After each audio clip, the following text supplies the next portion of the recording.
Hello student, hello sir. जैसे कि हम लोग आज बहुत इम्पोर्टेंट टॉपिक पढ़ी मैथ का, ट्रिग्नोमेट्री का। और कह सकते आज अंतिम लेसन होगा, नहीं तो एक दो दिन और पढ़ा दिया जाएगा, बात समझिएगा। ये पढ़ेंगे बाबू ऊंचाई और दूरी, समझिएगा। ऊंचाई और क्या है, दूरी पढ़ेंगे।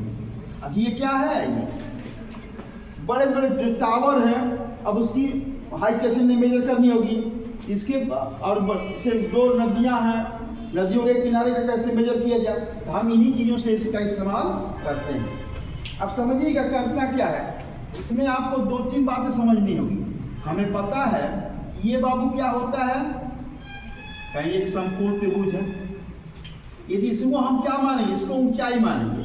क्या मानेंगे इसमें, इसको ऊंचाई मान लेंगे। ये जो दिया है इसको शीर्ष मानिए। क्या मानेंगे बाबू, ये शीर्ष मान लेंगे। ये क्या है, शीर्ष है। इसे मान लीजिए आपका ये आधार बिंदु, ये क्या है, ये आधार है, ठीक है। और ये आधार जो है आप यहाँ पर हैं, बात समझिएगा। आप यहाँ पर हैं और यहाँ से आप यहाँ पर कोई बैठा हुआ है, मान लीजिए खंभा है या कुछ भी है, इस पर एक बंदर बैठा हुआ, खंभे के ऊपर बंदर बैठा हुआ है, और यहाँ से आप उसको देख रहे हैं। जब आप उसको ऊपर से देखेंगे तो यहाँ पर जो आपके आँख पे जो एंगल बनेगा वो क्या, थीटा कोण बनेगा, ठीक है। इसको हम लोग क्या बोलेंगे, इसको उन्नयन कोण, क्या बोले, उन्नयन, क्या बोलेंगे बाबू, उन्नयन कोण बना। क्या बना ये, उन्नयन कोण। एंगल ऑफ एलिवेशन, क्या बोलते हैं इसको, angle of elevation, angle of elevation बन गया।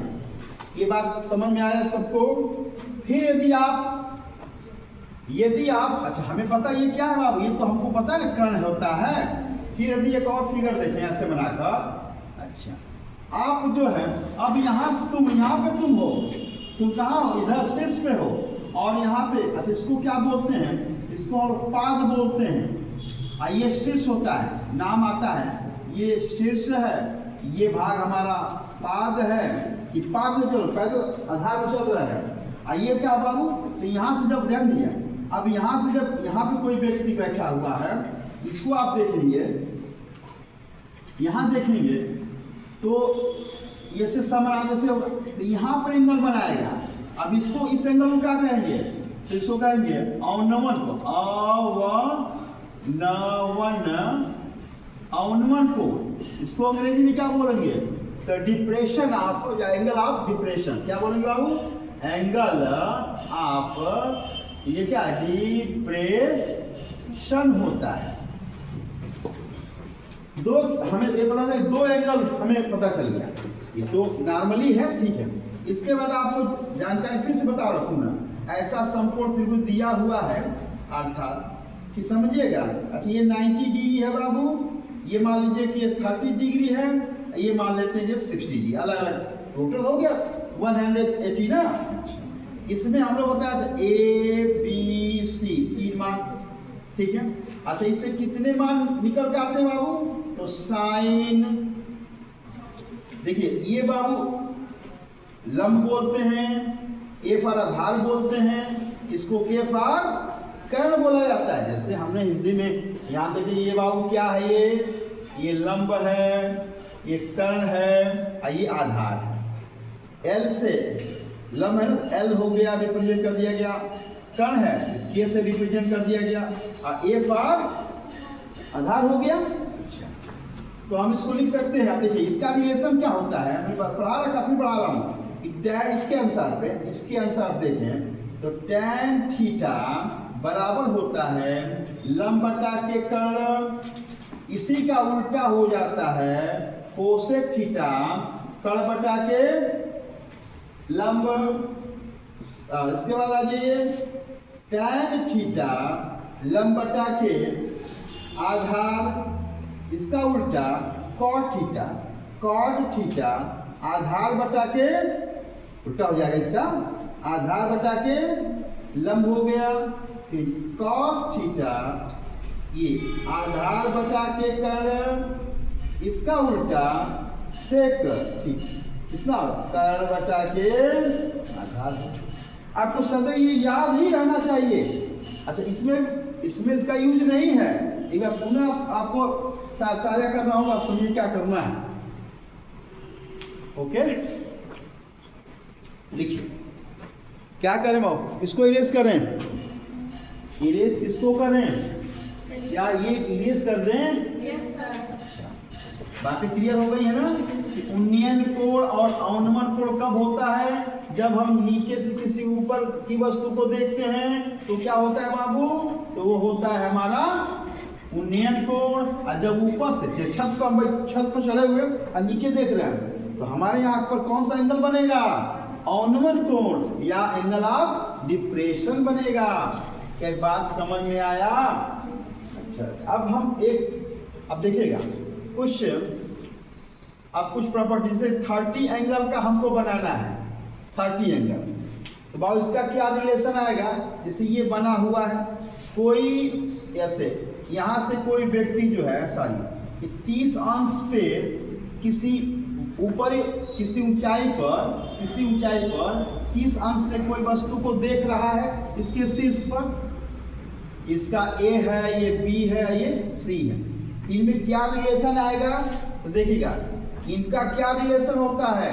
ये लंब है, ये कर्ण है, या कर सकते आधार है। अर्थात बाबू लंब बटा के आधार बराबर होगा सॉरी पहले यहाँ से tan थीटा। देखिए लंब बटा का आधार किसके आधार पे? तो tan थीटा। थीटा का मान कितना दिया है? 30 दिया है। और लंब बटा के क्या हो जाएगा? आधार हो जाएगा। अच्छा, tan 30 का मान कल लिखवाया था, कौन बताएगा? 30 का मान कौन बताएगा? 1/√3 होता है और L/A होगा। इसका मतलब ये समझ में आया कि लेंथ, ये लंब कितना होगा? 1। इसका मतलब ये वैल्यू जो हो जाएगी 1 के बराबर हो जाएगी। आइए देखिए ये किसके बराबर है? और आधार क्या होगा? √3 हो जाएगा। ये हो जाएगा √3। तो क्या कर्ण का रिलेशन बना सकते हैं? तो पाइथागोरस याद कीजिए, बताया था ना, पाइथागोरस के प्रमेय से क्या होता है बाबू? ये कर्ण का वर्ग बराबर लंब के वर्ग धन आधार का वर्ग। कर्ण बराबर हो जाएगा इसका लंब का वर्ग प्लस आधार का वर्ग। बताइए लंब कितना दिया है? 1 दिया है। आधार कितना दिया है? कर्ण में 3 का स्क्वायर कर देंगे तो कितना आएगा? 1 + 3 हो जाएगा, √4 हो गया। और 4 का स्क्वायर रूट क्या होगा? 16।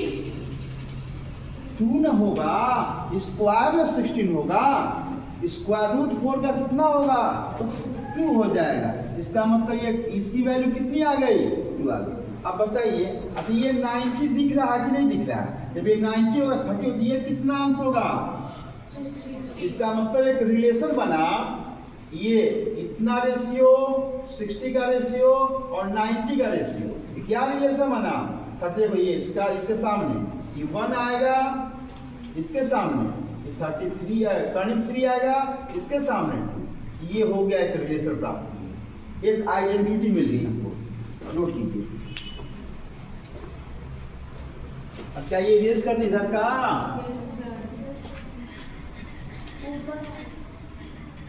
ये भी इरेज कर दें। अच्छा, अब जिसे 30 का हमने निकाला है, अब हम लोग इसका रिलेशन निकालते हैं। एक रिलेशन और निकालते हैं। ये 45 देख लिया जाए, ये रहा इसका। जैसे मान लीजिए यदि कोई व्यक्ति जो यहाँ से किस एंगल पर देख रहा है, शीर्ष को 45 को देख रहा है, तो लो भाई ये 45 एंगल को देख रहा है, ये 45 को दिख रहा है। अच्छा ठीक है, ये A है, ये B है, ये C है। ये इसको ये बोलते हैं, पता है? ये तो लिख नहीं रहे इसका। आई क्या बाबू? ये कर्ण होता है। इसके एंगल देखें तो tan 45 डिग्री क्या होता है tan के रूल में? लंब बटा के आधार होता है, लंब बटा के इसका भी आधार होगा। अच्छा इसकी वैल्यू कितनी होती है? 1 होती, तो 1/1 हो जाएगा। अच्छा यल बटा के आधार हो जाएगा। अच्छा यल का मान 1 होगा और ए का मान भी 1। इसका मतलब किसकी वैल्यू 1 हो गई या इसकी वैल्यू 1 हो गई। इसकी वैल्यू कैसे निकालेंगे?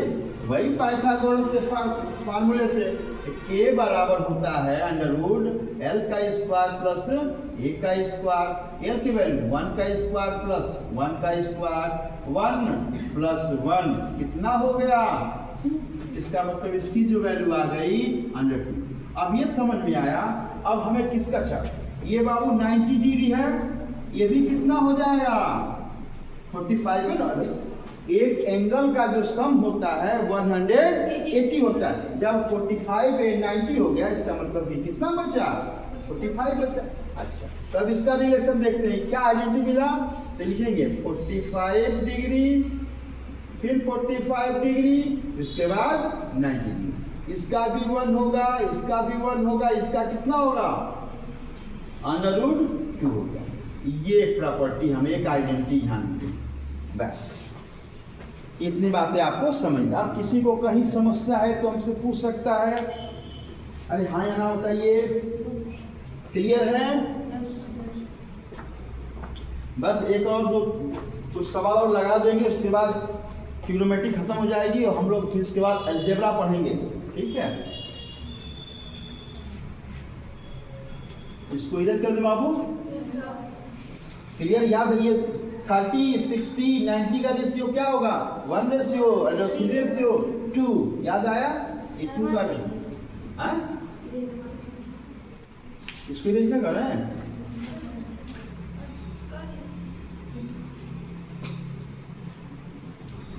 अब कुछ हम क्वेश्चन बनाते हैं। जैसे एक क्वेश्चन लिखा जाए कि एक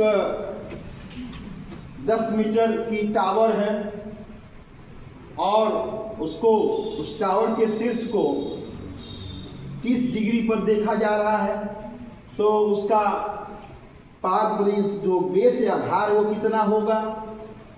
फिर पूछेगा उसकी ये हाइट, ये ऊंचाई, तिरछी ऊंचाई कितनी होगी? कुछ भी पूछ सकता है सवाल। या तो ये देगा तो ये पूछेगा, ये भी पूछ सकता है। ठीक है, अब सवाल हम बताते हैं। देखिए ले लीजिए।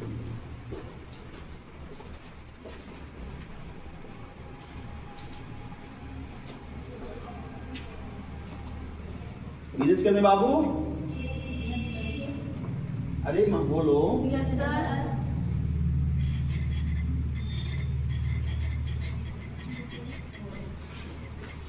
अब जैसे मैं क्वेश्चन बना दिया, इसको ऐसे छोड़ देते हैं। देखिएगा अभी हमने क्वेश्चन क्या बनाया बाबू? एक मीनार है जो 50 मीटर ऊंची है। एक मीनार 50 मीटर क्या है बाबू? ऊंची है। ये ऊंची है। ठीक है, एक आदमी 30 अंश के उन्नयन कोण से किसको देख रहा है? शीर्ष को या उसके चोटी को, कोण से उसके चोटी को देख रहा है। तो मीनार से और उसके बीच की दूरी कितनी है? कितनी दूर से देख रहा है? क्या पता है बाबू? मीनार तथा उसके आधार के बीच की दूरी ज्ञात कीजिए। ठीक है बनाइए। देखिए इसको नॉर्मली हम करते हैं पहले फिगर ए अबाउट क्या है, मीनार है, ये इसका आधार है। यहाँ से व्यक्ति यहाँ से ऊपर देख रहा है ना, इसका मतलब यहाँ से ऊपर देख रहा होगा, इसका मतलब कि ये वाला इसका 30 अंश ये बनाएगा, 30 अंश बनाएगा। ये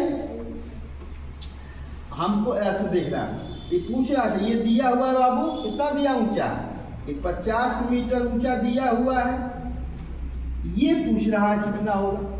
तो देख इनका रिलेशन हम पढ़ चुके हैं, इनका रिलेशन बाबू tan थीटा, तो tan 30 का मान ऐसे ना भी लगा रहे ना, जो हम लोग कोई कॉन्सेप्ट नहीं, सीधा सीधा इसका रिलेशन ये निकाला, इसका लिया उसका रिलेशन, तो 30 से इसका रिलेशन ध्यान समझेगा। एक भी समझ लीजिए, एक चीज और समझ लीजिए, यहाँ पे ऐसे बना हुआ है ना, यदि इसका रिलेशन देख गया तो tan थीटा का tan में होगा, इसका रिलेशन देख रहा है, इसका रिलेशन तो साइन के रूप में होगा, और इसका रिलेशन दिख गया, ये दिया, ये पूछ रहा है, ये दिया, ये पूछ रहा है, इसका मतलब tan का रिलेशन, ये दिया, ये पूछ रहा है, इसका मतलब cos का, ये cos का रिलेशन, ये दिया है, मैं लंब दिया है, कौन पूछा, इसका मतलब कि साइन का रिलेशन, हमने यहाँ लिख रहा था साइन cos tan का relation.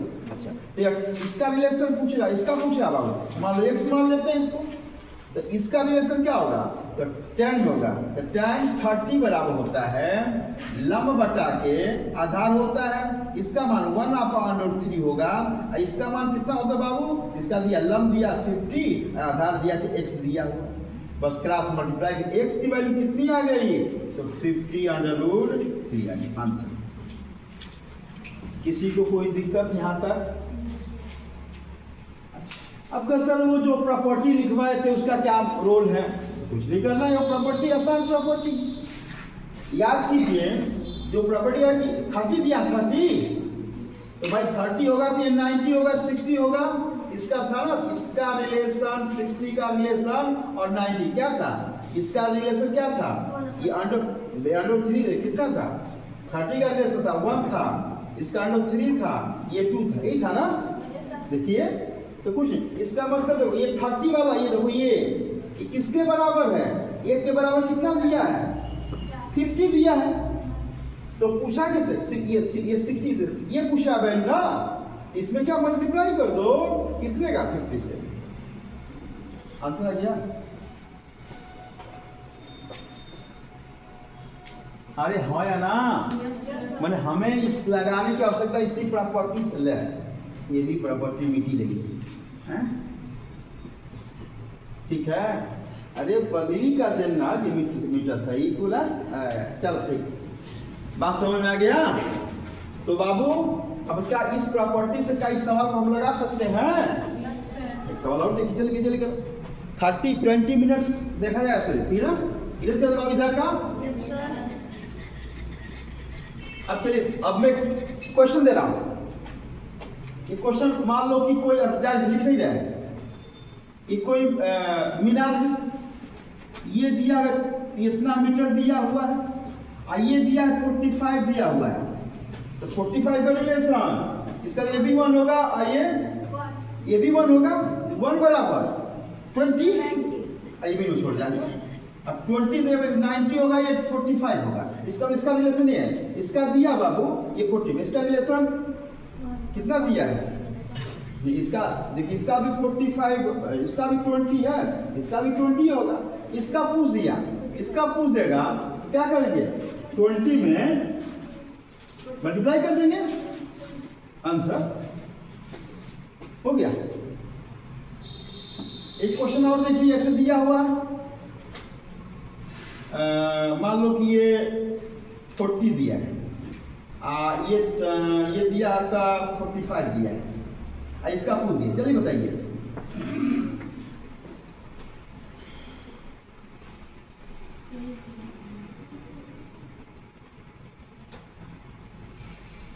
So 40/2. Yes, absolutely right. Yes, 40/2 हो जाएगा। Yes, very good answer. Property देखो ना, ये यहाँ पे समझिए इसको, इस सीक्वेंस को समझिए, यहाँ पे ये क्या का रिलेशन बना है, यदि 45 है, ये 1 की वैल्यू दी हुई है, भाई ये 45 होगा ना, तो 1 की वैल्यू 40 दी हुई है, इसकी वैल्यू पूछा, मल्टीप्लाई कर देंगे सीधे सीधे। अच्छा, सवाल एक थोड़ा सा और और बनाया जा,